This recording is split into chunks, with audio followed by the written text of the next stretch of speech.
আসসালামু আলাইকুম, আমি আটপুর বাজার থেকে বলছি। আটপুর বাজারে একটা চোর ধরা পড়ছে।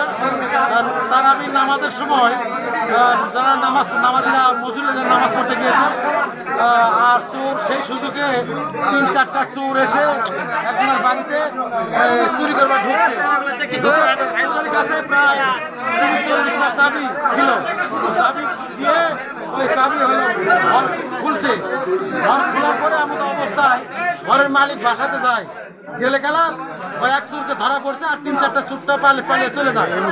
আর চোরের বাড়ি মাদাই গ্রামে ঘটনা করে কয় সে চোরকে ধরা হয়েছে। আর এই গ্রামে প্রতিদিন সপ্তাহে প্রায় 2-1 করে ছাগল চুরি হয়। আজকে 2টা ছাগল চুরি হয়েছে।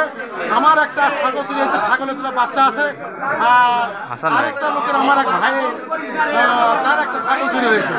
আটপুর বাজারে প্রায় 2-3 মাসে প্রায় 10-12টা ছাগল চুরি হয়েছে।